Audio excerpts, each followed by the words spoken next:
Hi, my name is Mark Poulton. I'm a buy and hold real estate investor in the greater Charlotte, North Carolina area. Today I want to share my thoughts on what happened this morning. One of the things that I've noticed in buy and hold, especially as you get more and more serious, I have a lot more sleepless nights.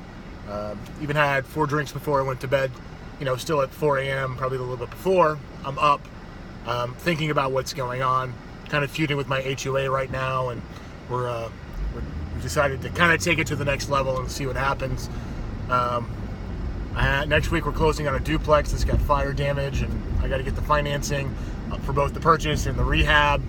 Got to find somebody. We're converting my first rental into an Airbnb. We're taking out some loans, which we're going to have to service. There's just a lot going on, and I've got to piece it all together and make it work. So when I wake up in the middle of the night, or in this case the middle of the morning, I can't always get back to bed because I have things on my mind and I have problems to solve and solutions to come up with. So after about half an hour, I decided to get up and go for a walk. I really like walking early in the morning because there's nobody out. It's just you, throw a podcast on, and I kind of start to unravel and unpack and unbox these bigger problems, and then try to break them down into smaller parts so that I can come up with solutions. But as I was walking this morning in my neighborhood, and we don't have a huge neighborhood, maybe 100 homes, something like that, I noticed at 5 a.m. there's a lot of lights on. I also noticed at 5 a.m. a couple people were actually leaving, presumably to go to work. People walking dogs. Anyways, and it wasn't every house, it wasn't even the majority of the houses, but it shocked me how many homes it was. I'm a night person. I like to stay up till midnight. I like to sleep until 9. And the thought of having to get up at 5 a.m., which I did. I worked the 6 a.m. shift at Microsoft for a little while, which was a life-changing thing because I was done by 2. It's not my preferred lifestyle. Looking back, I dated this girl in college, and I remember going to her house. Her father went to bed at 8:30, and I thought that just the oddest thing.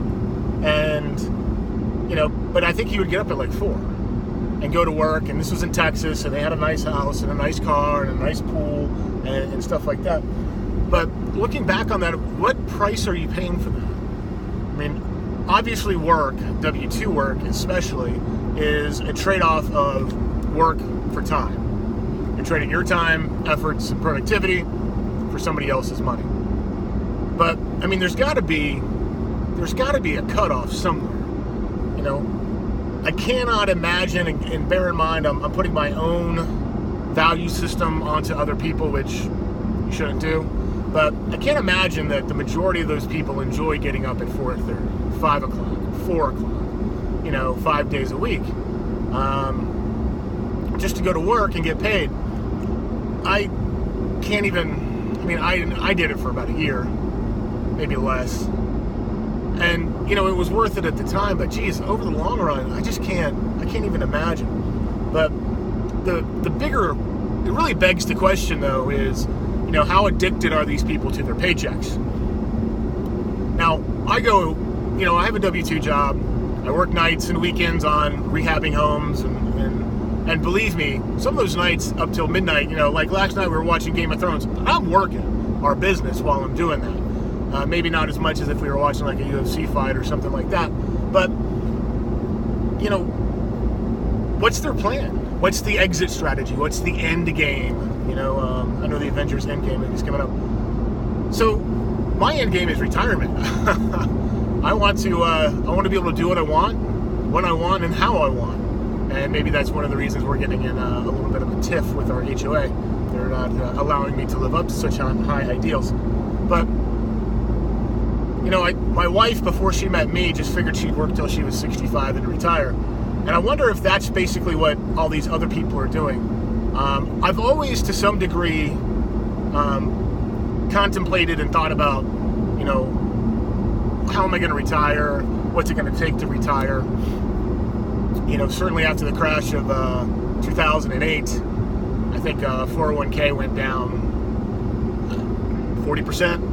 My divorce, cut my 401k by 100%.